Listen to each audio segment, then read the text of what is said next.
Так.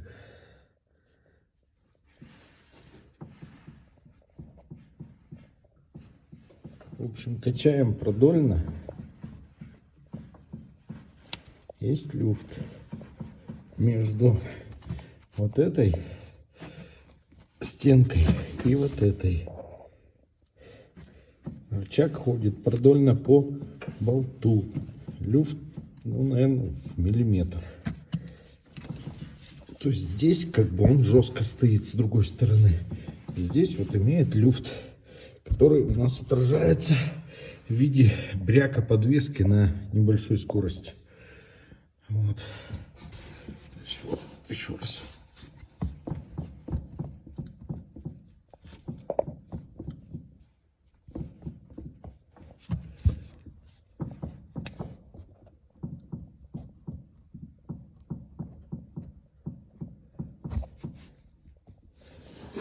Вот такие вот дела. Сейчас вот еще с той стороны.